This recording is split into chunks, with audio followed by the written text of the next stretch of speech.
Amém? Abra comigo 1 Coríntios capítulo 3, a partir dos versículos 9 a 11. Diz-nos assim a santa e poderosa palavra de Deus. Porque nós somos cooperadores de Deus, vós sois lavoura de Deus e edifício de Deus, segundo a graça de Deus que me foi dada, pois eu, como sábio arquiteto, o fundamento e o outro edifica sobre ele, mas veja cada um como edifica sobre ele, porque ninguém pode pôr outro fundamento além do que já está posto, o qual é Jesus Cristo. Amém? Você pode se assentar. Se você pudesse definir um tema que retrata a base da sua vida, o que você me diria agora? Um tema que você pode definir a sua vida, no que a sua vida está baseada. Você olha para a sua vida, não especificamente o passado, mas olha como a sua vida hoje. O que você pode falar da sua vida numa só palavra? No que ela está baseada? Quem se arrisca?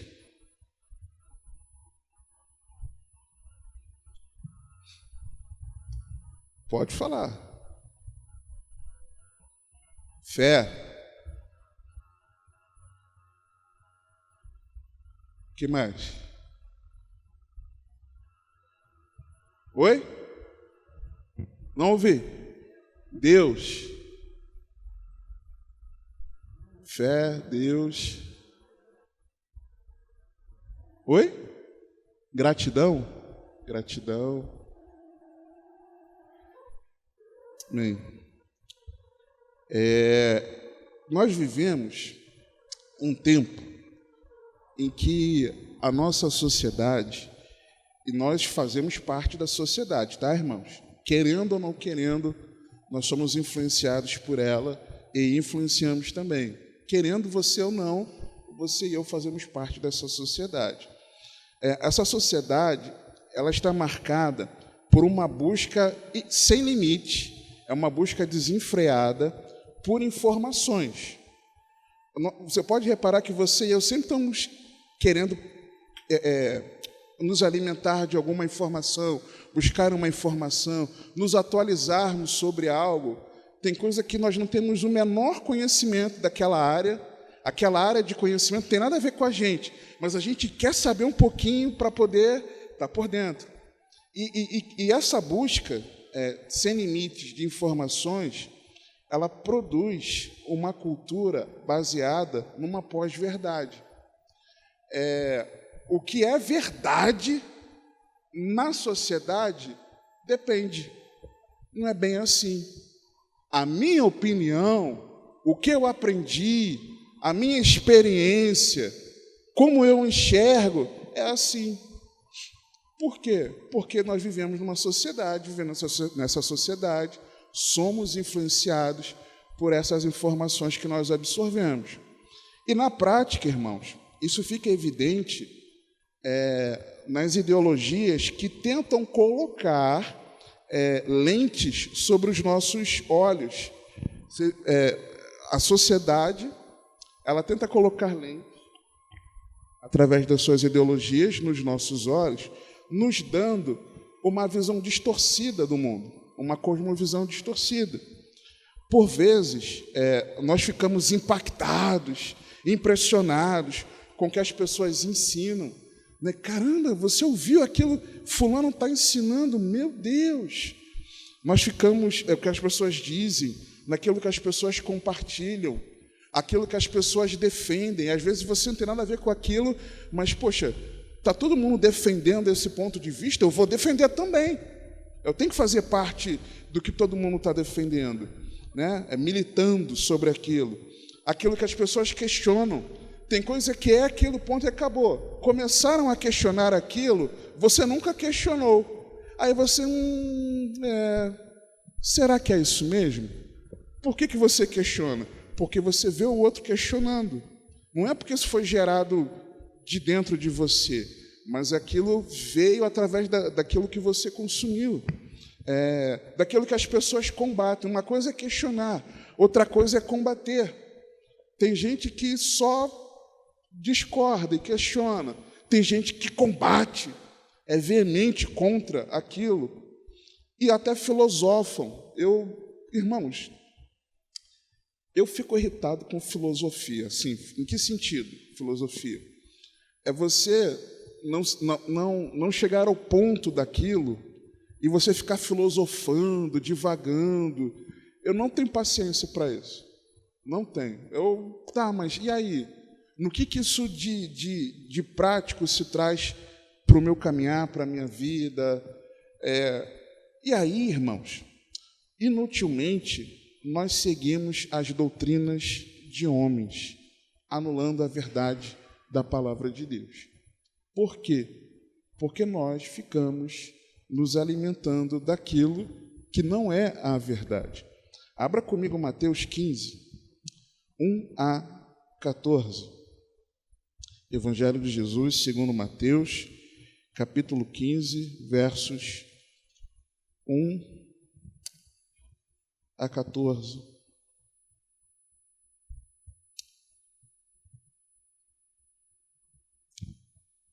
Diz assim a santa e poderosa palavra de Deus.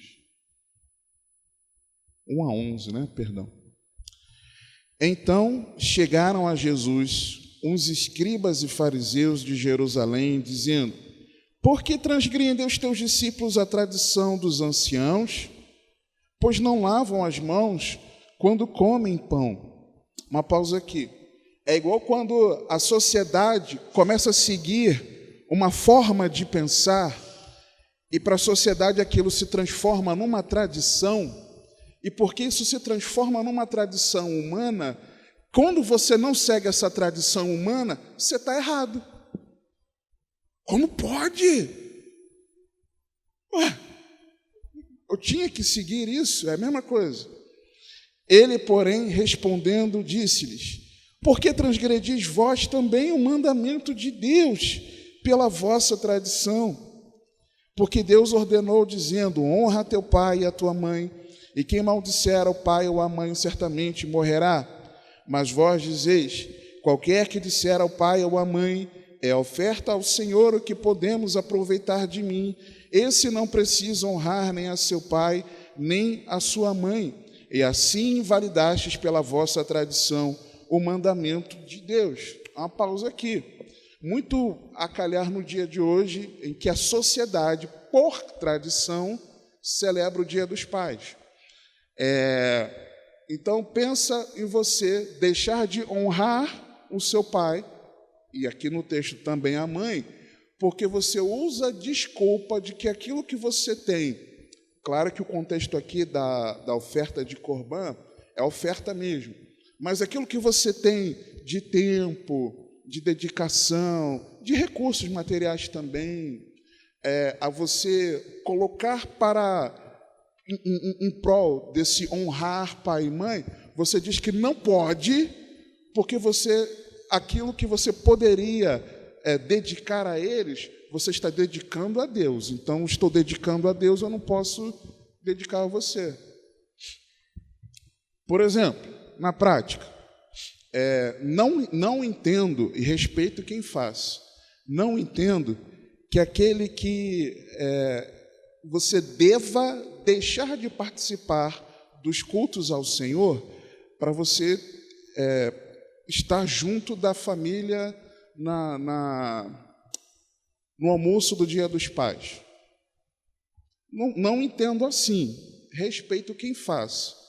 Mas também não considero, se uma vez ou outra a pessoa fizer isso, porque ela está muito tempo sem estar com seu familiar, que a pessoa esteja pecando também.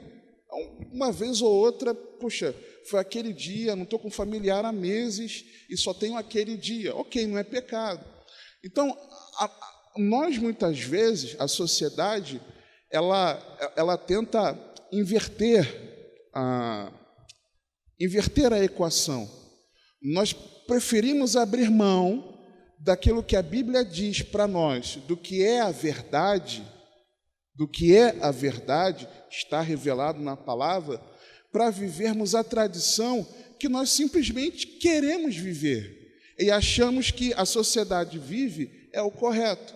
Aí o texto continua. Hipócritas, versículo 7.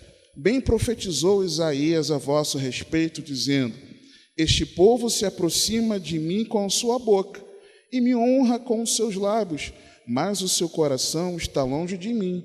Mas em vão me adoram, ensinando doutrinas que são preceitos dos homens. E, chamando a si a multidão, disse-lhes: ouvi e entendei. O que contamina o homem não é o que entra na boca, mas o que sai da boca. Isso é o que contamina o homem.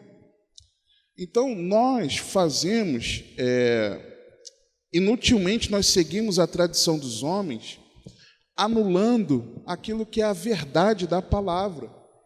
O que a sociedade diz, muitas vezes, ganha mais peso do que o texto bíblico, irmãos. E isso eu estou falando no nosso contexto, daqueles que nos dizemos de Cristo. As doutrinas dos homens, irmãos, elas são estranhas. Abra comigo Hebreus, carta aos Hebreus.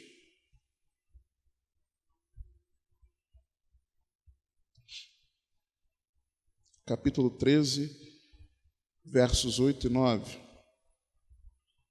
Há quem considere que essa não é uma carta,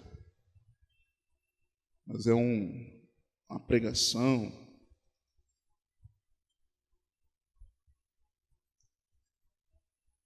Hebreus 13, 8 e 9. Preste atenção no texto. Jesus Cristo é o mesmo ontem e hoje e eternamente. Não vos deixeis levar em redor por doutrinas várias e estranhas, porque bom é que o coração se fortifique com graça e não com alimentos que de nada aproveitaram aos que a eles se entregaram. Então, as doutrinas dos homens, elas são várias e estranhas. Mas preste atenção nos versículos que nós lemos, que eu vou fazer uma pergunta daqui a pouco. As doutrinas dos homens, elas também são influenciadas por demônios, irmãos.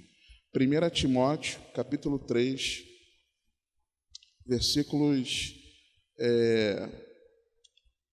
a partir do versículo 14, do 14 ao capítulo 4, versículo 2. 1 Timóteo 3, 14 ao capítulo 4, verso 2.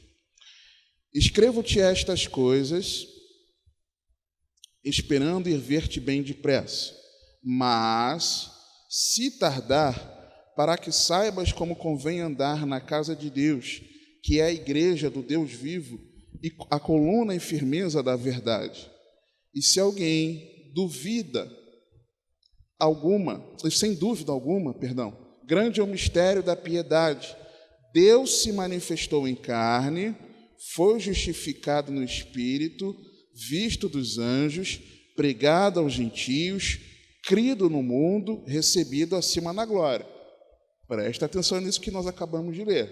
Aí continua. Mas o Espírito expressamente diz que nos últimos tempos apostatarão alguns da fé, dando ouvidos a espíritos enganadores e a doutrinas de demônios, pela hipocrisia de homens que falam mentiras, tendo cauterizado a sua própria consciência.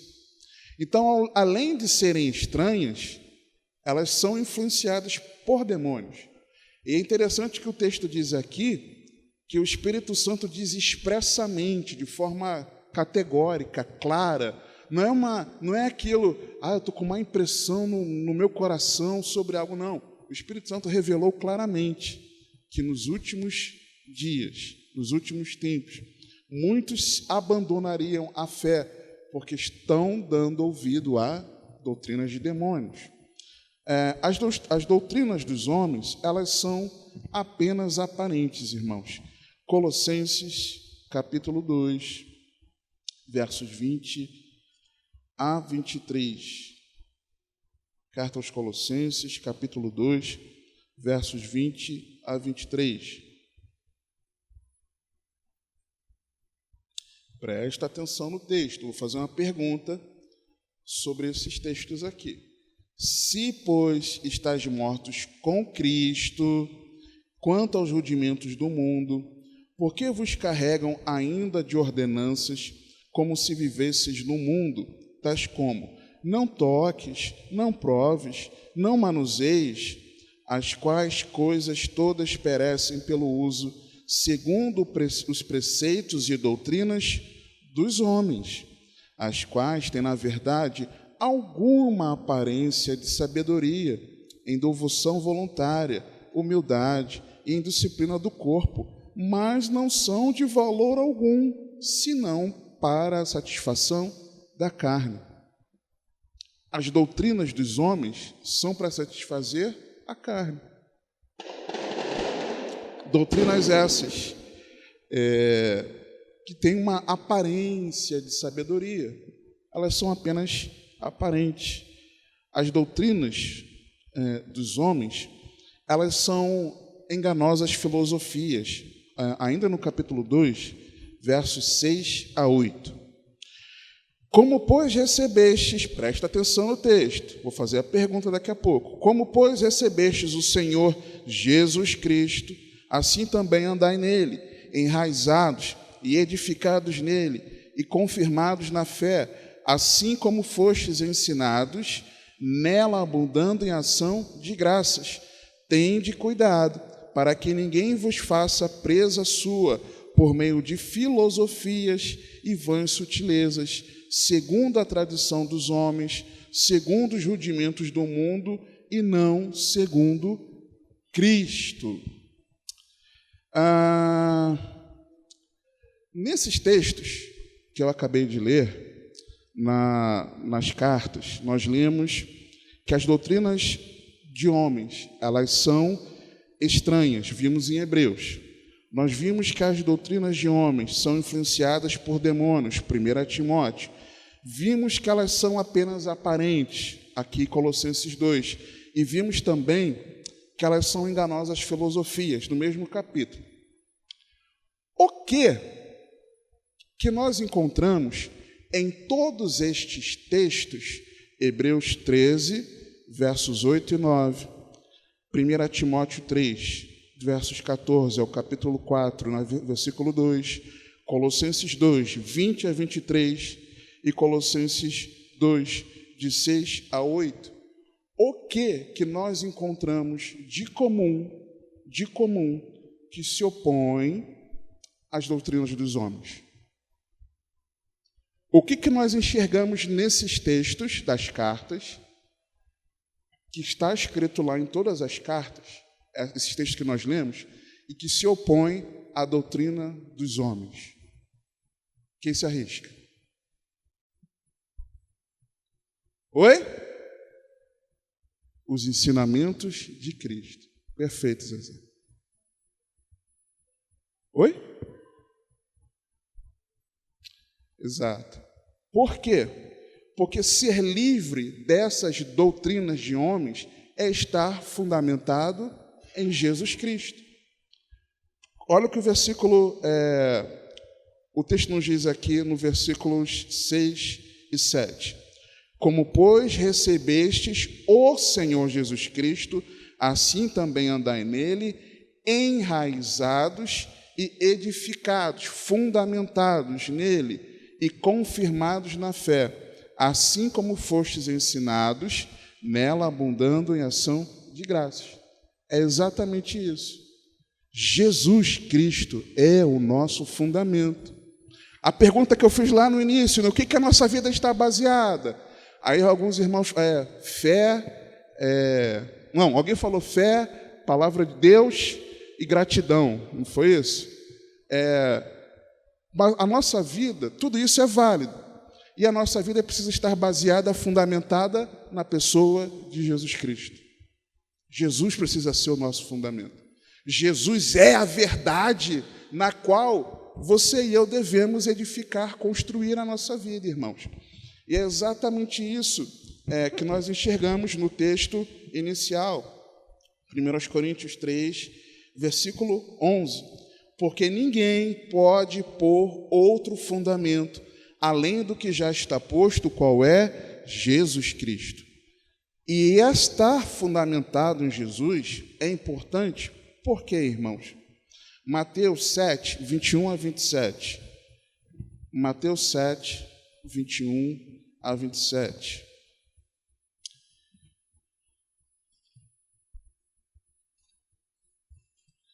Evangelho de Jesus, segundo Mateus, capítulo 7, versos 21 a 27. Estar fundamentado em Jesus é ter segurança. Nem todo aquele que me diz Senhor, Senhor, entrará no reino dos céus, mas aquele que faz a vontade de meu Pai, que está nos céus. Muitos me dirão naquele dia: Senhor, Senhor, não profetizamos nós em teu nome, e em teu nome não expulsamos demônios, e em teu nome não fizemos muitas maravilhas? E então lhes direi abertamente: nunca vos conheci, apartai-vos de mim, vós que praticais a iniquidade. Todo aquele, pois, que escuta estas minhas palavras e as pratica, assemelhá-lo-ei ao homem prudente que edificou a sua casa sobre a rocha. E desceu a chuva, e correram rios, e assopraram ventos, e combateram aquela casa, e não caiu, porque estava edificada sobre a rocha. E aquele que ouve estas minhas palavras e não as cumpre, compará-lo-ei ao homem insensato, que edificou a sua casa sobre a areia, e desceu a chuva, e correram rios, e assopraram ventos, e combateram aquela casa, e caiu, e foi grande a sua queda. Literalmente, quem não está fundamentado em Jesus Cristo, a casa vai cair. É o que a Bíblia nos diz. Então, estar fundamentado, ter Jesus como fundamento para a nossa vida, para a nossa fé, para a nossa fé, entenda a fé como uma caminhada enquanto nós estamos aqui nesse mundo. Estar fundamentado em Cristo é segurança para nós, irmãos. Porque não estar fundamentado, a casa vai cair. A casa vai cair. E nós muitas vezes usamos esse texto aqui, fazemos uma aplicação que eu não vou dizer que é errada, mas talvez não seja a ideal. Porque qual é o contexto? O contexto, Jesus falando do fim, no dia final, na prestação de contas, lá no fim. Então, no fim, aqueles que não forem salvos vão questionar: Senhor, Senhor, ou seja, conviviam no ambiente da igreja. Eu fazia isso, fazia aquilo, e aí? Sai daqui que eu não te conheço. Aí Jesus explica o porquê. Porque aquele que está fundamentado em mim, a casa não vai cair. Quando? No dia, no encerramento da nossa vida aqui na terra. Esse é o contexto. Não é que, se a família está edificada nos ensinos de Jesus, então a família vai ficar bem. Claro que vai, mas não é isso que o texto está dizendo. O texto está falando da nossa vida em relação à consumação dos séculos. Esse é o contexto. A aplicação correta é isso aqui. Então, estar fundamentado em Jesus é segurança para nós. Quem não está em Jesus, fundamentado em Jesus, estará condenado, permanece condenado. É importante nós entendermos isso. Estar fundamentado em Jesus é ter profundidade. Lembra Lucas? Vá abrindo Lucas 6, versos 46 a 49. Lembra, irmãos, que eu falava no início sobre a busca sem limite pelas informações, e essa busca sem limite está produzindo uma sociedade da pós-verdade, e que não é a área do nosso conhecimento, mas nós queremos ter um pouquinho de informação para nós surfarmos em várias ondas, e nós, consequentemente, nós somos uma sociedade muito superficial.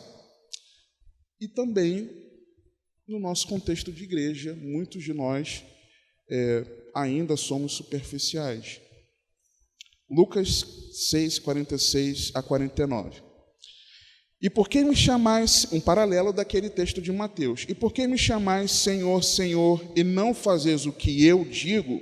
Qualquer que venha a mim e ouve as minhas palavras e as observa, eu vos mostrarei a quem é semelhante. É semelhante ao homem que edificou uma casa e cavou e abriu bem fundo, ou seja, tem profundidade, e pôs os alicerces sobre a rocha. E vindo a enchente, bateu com ímpeto a corrente naquela casa, e não a pôde abalar, porque estava fundada sobre a rocha. Mas o que ouve e não pratica é semelhante ao homem que edificou uma casa sobre terra, sem alicerces, na qual bateu com ímpeto a corrente, e logo caiu, e foi grande a ruína daquela casa. É ter profundidade. Estar em Jesus é ter profundidade. Estar fundamentado em Jesus é ter parte na família de Deus. Efésios capítulo 2, versos 19 a 22. Efésios 2, 19 a 22. Estar fundamentado em Cristo é ter parte na família de Deus. Assim que já não sois estrangeiros nem forasteiros, mas concidadãos dos santos e da família de Deus, edificados sobre o fundamento dos apóstolos e dos profetas, de que Jesus Cristo é a principal pedra da esquina. A pedra da esquina era o alicerce das construções daquela época, no qual todo edifício bem ajustado cresce para templo santo no Senhor, no qual também vós juntamente sois edificados para a morada de Deus em espírito. Então, estar fundamentado em Jesus é nós termos parte na família de Deus. Estar fundamentado em Jesus é ter relacionamento com Deus. 1 Pedro capítulo 2,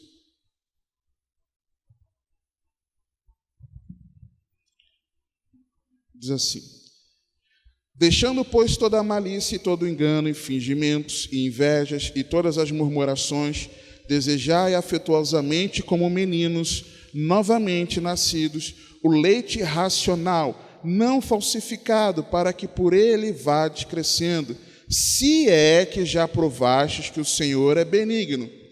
Eu só consigo provar se eu tiver relacionamento. E chegando-vos para ele, relacionamento, pedra viva, reprovada na verdade pelos homens, mas para com Deus eleita e preciosa, o fundamento. Vós também, como pedras vivas, sois edificados casa espiritual e sacerdócio santo, para oferecer sacrifícios espirituais agradáveis a Deus por Jesus Cristo. Por isso também na Escritura se contém: eis que ponho em Sião a pedra principal da esquina, eleita e preciosa, e quem nela crer não será confundido.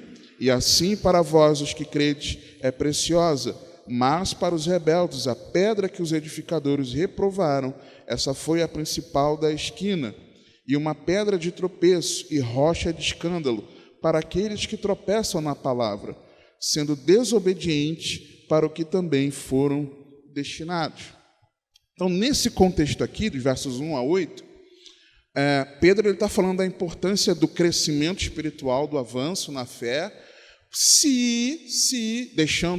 abandonando o pecado, se nós temos vida com Deus, se nós temos relacionamento com o Senhor. E quando nós nos achegamos a Cristo, que é pedra viva, nós, como pedras vivas, nós somos edificados sobre ele, que é o fundamento, a pedra principal. Então, estar fundamentado em Cristo evidencia para nós que nós estamos seguros, evidencia para nós uma profundidade espiritual. Não é a superficialidade, não é andar no raso. Significa para nós que nós temos parte na família de Deus, que Deus é o nosso Pai, e nós temos os nossos irmãos, nós temos uma família.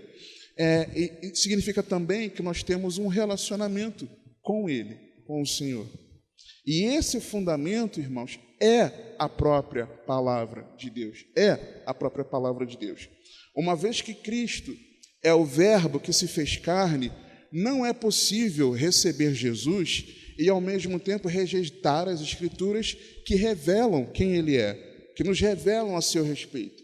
Pois é na Bíblia que nós encontramos a base sobre qual a nossa fé está sustentada. Na Escritura, nós temos a base para a nossa fé. Na palavra de Deus, nós encontramos aquilo que vai nos sustentar. Vê como você está pisando num terreno arenoso, num terreno cheio de pedregulhos, e você vai caminhando, você não tem firmeza para você caminhar. Você ali tropeça, o teu pé afunda, você fica andando meio torto, ou quando de repente, lembrei aqui da mulherada com um salto alto, e de repente o salto está meio quebrado, aí a mulher vai andando, aí fica meio balançando assim. Não é o que acontece quando nós estamos fundamentados em Cristo.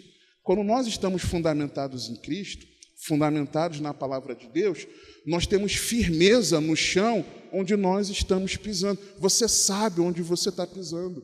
Eu sei onde eu estou pisando. Nós não seremos enganados com as doutrinas dos homens. Quando a verdade da palavra, quando a doutrina bíblica, ela é uma verdade para nós, quando ela é a base para a nossa fé. É isso que nós estamos meditando aqui. Essa é a sã doutrina. Essa sã doutrina, ela confronta o pecado, irmãos. Atos capítulo 5, versos 27 a 29. Atos 5,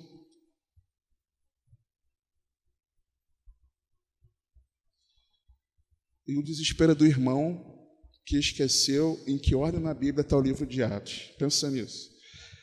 Atos 5, 27 a 29.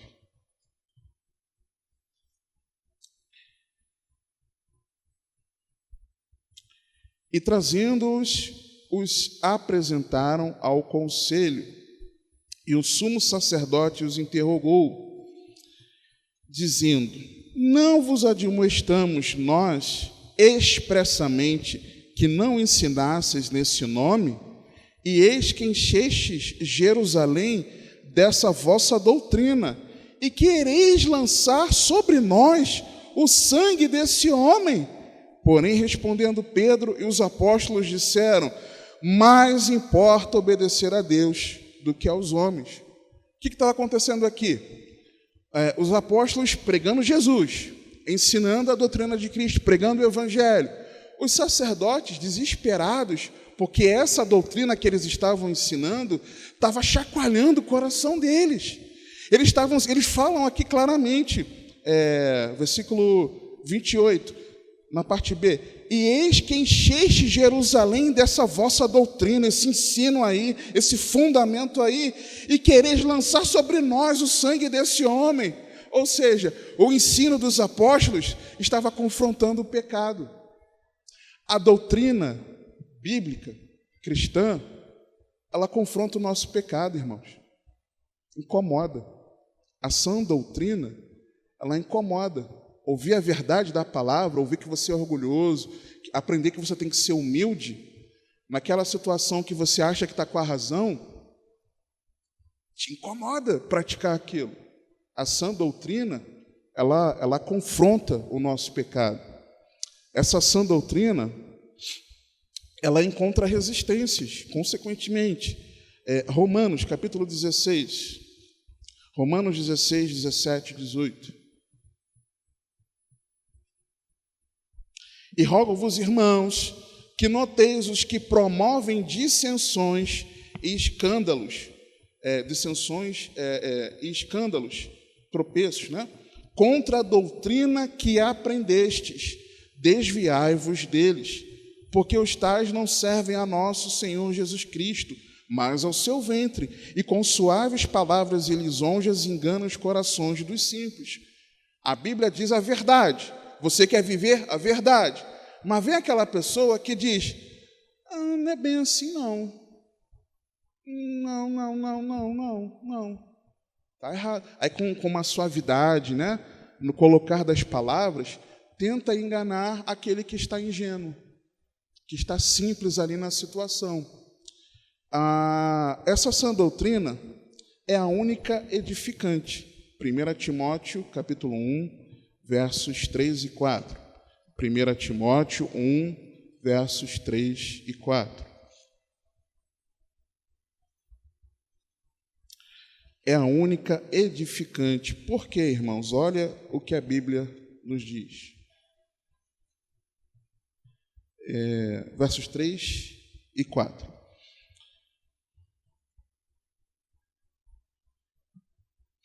Como te roguei, quando parti para a Macedônia, que ficasses em Éfeso, para advertires a alguns que não ensinem outra doutrina, nem se deem a fábulas ou a genealogias intermináveis, que mais produzem questões do que edificação de Deus, que consiste na fé. Assim o faço agora. As doutrinas variadas, as outras doutrinas estranhas, por vezes influenciadas por demônios, essas outras doutrinas, elas produzem questões, mas não produzem edificação, é o que ele está dizendo. Porque, na verdade, a única doutrina que é sadia, a doutrina de Cristo, a doutrina dos apóstolos, a sã doutrina, é ela que edifica a nossa vida. Você pode ouvir, você vai para um ensino, supostamente o ensino da palavra, e não é a Bíblia que está sendo ensinada, são pensamentos dos homens aplicados naquele ensino. Ou uma pregação em que quem está pregando está expondo ali seus ideais, uma filosofia, e não é a palavra. Onde você fica edificado? Quando a palavra está sendo exposta, compartilhada, ou quando o blá, blá, blá do homem está sendo falado? É quando a palavra está sendo exposta. Então, na verdade, a sã doutrina é a única que nos edifica. A sã doutrina baseia-se no Evangelho, irmãos. Ainda no capítulo 1, versos 9 a 11, de 1 Timóteo. Sabendo isto, que a lei não é feita para o justo, mas para os injustos, e obstinados, para os ímpios e pecadores, para os profanos e religiosos, para os parricidas e matricidas, para os homicidas, para os fornicadores, para os sodomitas, para os roubadores de homens, para os mentirosos, para os perjuros, e para o que for contrário à sã doutrina, conforme o evangelho da glória de Deus bem-aventurado que me foi confiado. Ou seja, esse ensino da palavra, ele tem base no quê? Na verdade do evangelho. Essa sã doutrina, ela pavimenta a nossa caminhada. 1 Timóteo ainda, capítulo 4, versos 6 e 7. Propondo estas coisas aos irmãos, serás bom ministro de Jesus Cristo, criado com as palavras da fé e da boa doutrina que tens seguido, mas rejeita as fábulas profanas e de velhas e exercita-te a ti mesmo em piedade. Ou seja, ela pavimenta o nosso caminhar. A boa doutrina que tens seguido é naquilo em que nós caminhamos. A sã doutrina, ela preserva a nossa fé. Versículo 16. Tem cuidado de ti mesmo e da doutrina. Persevera nestas coisas, porque fazendo isto te salvarás, tanto a ti mesmo como aos que te ouvem. Então, ela também preserva a nossa fé. Capítulo 6, nós vimos que a sã doutrina, ela precisa ser prática, irmãos. Ela é prática, ela não pode ser teórica. Olha o que o texto diz aqui. Todos os servos que estão debaixo do jugo estimem a seus senhores, dignos de toda a honra, para que o nome de Deus e a doutrina não sejam blasfemados. E os que têm senhores crentes não os desprezem, por ser irmãos, antes os sirvam melhor, porque eles que participam do benefício são crentes e amados. Isso ensina e exorta. O que Paulo está instruindo aqui Timóteo? Olha, quando a prática o contexto aqui da vida profissional, quando a prática é uma prática correta, quando é uma prática correta, isso faz com que o ensino não seja blasfemado, ou seja, precisa ter um ensino praticado. Não adianta saber o que a Bíblia diz. Temos que viver. Os irmãos compreendem? Então, não adianta ter o conhecimento. Eu sei. Tá, mas e aí? Isso precisa ser prático na nossa vida. Ainda no capítulo 6, nós vemos que a sã doutrina, ela protege da soberba, irmãos. Não é quanto mais eu sei, mais eu sou orgulhoso. Ao contrário. Interessante isso aqui, nesse contexto aqui. 1 Timóteo 6, 3 a 5. Se alguém ensina alguma outra doutrina e se não conforma com as sãs palavras de nosso Senhor Jesus Cristo e com a doutrina que é segundo a piedade, é soberbo e nada sabe, mas delira acerca de questões e contendas de palavras, das quais nascem invejas, contendas, blasfêmias, ruins suspeitas, perversas contendas de homens corruptos de entendimento e privados da verdade, cuidando que ganho seja piedade. Aparta-te dos tais, sai disso. Quem sai do fundamento é soberbo, irmãos. Eu me lembro um dia, eu já contei isso algumas vezes, ano de 2007, finalzinho de 2006, virada para 2007, eu comecei a ouvir uma rádio gospel aí, aliás, é o nome da rádio, né? E aí eu começava a ouvir as coisas que os irmãos, né, testemunhavam lá, e eu falei, não pode ser só isso, não pode ser só o evangelho, tem muito mais nessa vida cristã. E aí meu coração começou a se encher com uma doutrina que não era sã doutrina. E eu fui congregar, levei Rosana para congregar nesse ministério neopentecostal, ficamos lá quase um ano.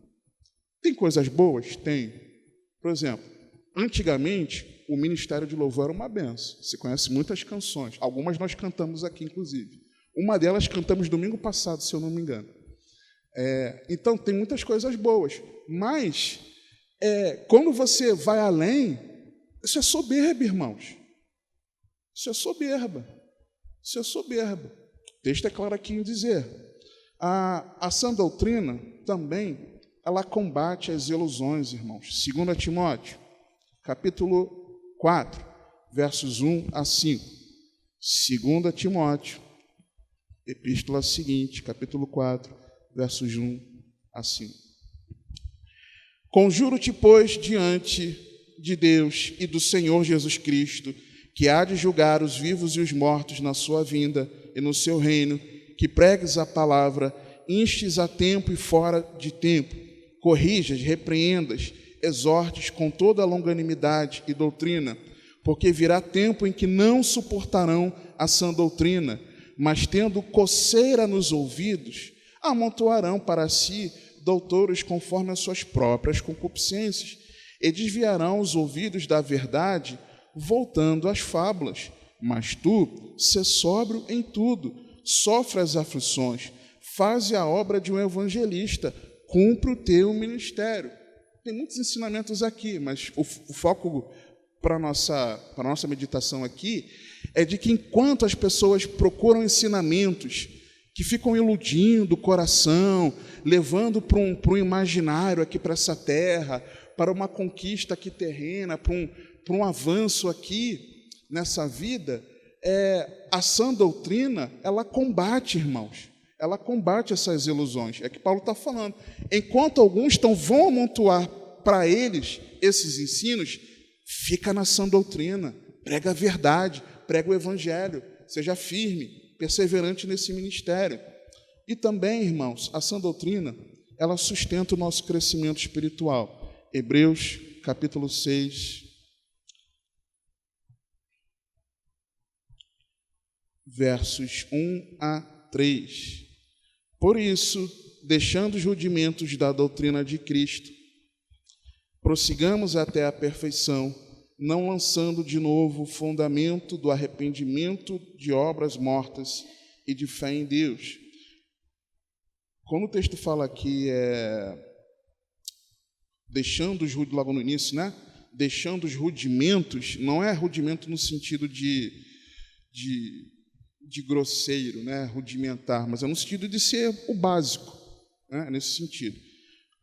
Fundamento das obras, novo fundamento do arrependimento de obras mortas e de fé em Deus, e da doutrina dos batismos, e da imposição das mãos, e da ressurreição dos mortos, e do juízo eterno.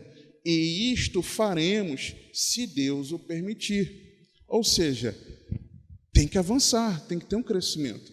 A doutrina de Cristo é a base para o nosso crescimento, é o que sustenta o nosso crescimento espiritual.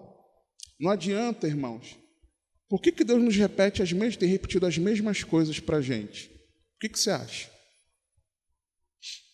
É porque, na verdade, a doutrina de Cristo não está estampada no nosso interior.